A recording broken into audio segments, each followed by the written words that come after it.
The world is in a very stressful place right now. You can't open a newspaper in the morning without feeling crushed. So here's the human race on a suicidal rampage. That's what's happening right now. The war on terrorism, the biological desecration. There are so many stress factors on the planet right now. You're noticing someone's wearing something that pisses you off. They're saying something that pisses you off. They're looking at you in a way that pisses you off. And you just keep tying yourself to that physical plane. As long as you see what separates you from them, you're going to be pissed off forever. If you go through life, judging and condemning other people, having negative thoughts, all that you're really doing is sending a message right into your own unconscious mind that you're guilty. Can I get in, please? Hello, can I get in? Anger is an emotion that covers up fear. And oftentimes we have anger because we're afraid to feel our fear. We develop compulsive behaviors. But if you're willing to just stop and acknowledge that you're afraid, then you can also acknowledge that somewhere within you, you're bigger than the fear.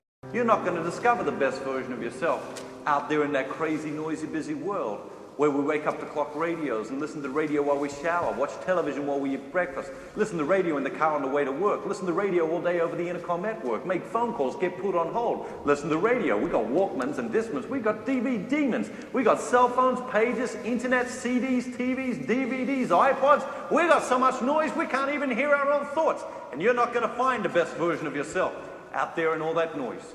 It's a deep-seated habit of being totally identified with thinking. It's the human condition, which could be described as lost in thought. It's like a wild horse that is taking you anywhere, everywhere. If you don't learn how to tame the horse will take you wherever the horse wants you. How many people said, if I only get X amount of dollars, if I could only get X amount of orgasms, if I could only have it happen, a position just like this one where my everything was touched, then it would be perfect. And then you get to that moment, and it isn't. Do cars bring people happiness? Of course. For how long? For how long? A couple months. You want to be happy for a whole day? Go shopping. It feels great, but it doesn't last, and then the credit card bills come. But if you want to be happy for a lifetime, you've got to find a way to make a difference in other people's lives. You've got to find a way to make a contribution. Most people are so concerned with getting to success that they forget significance. And that's the great journey, is the journey to significance, not the journey to success. Happiness is a decision I must make. Happiness does not have to be something that happens at the end of some kind of goal. Happiness can be along the way. You've got to grow old gracefully, but you're very mortal, and these experiences only happen in one lifetime, and you've got to grab every single one that goes by.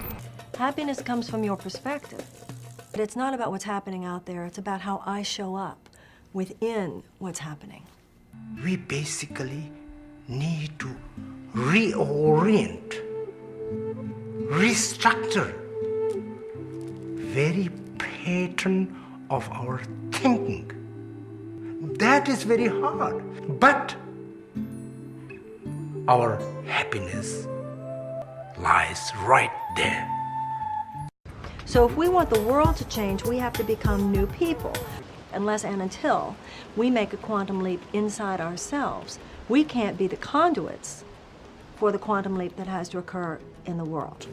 Because up to now, evolution has been unconscious. It was automatic. But now evolution is consciously chosen by a species, and that's a revolutionary thing. And you are part of that. Religion is now evolving, where we're becoming aware that all of us have the capacity to be God conscious or to be love conscious and to remove ourselves from being a victim.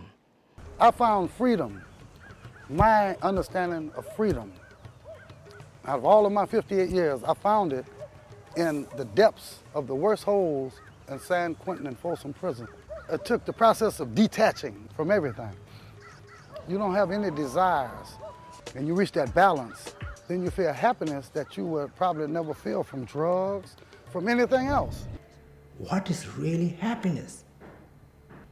So we have a job for our own self in search of happiness.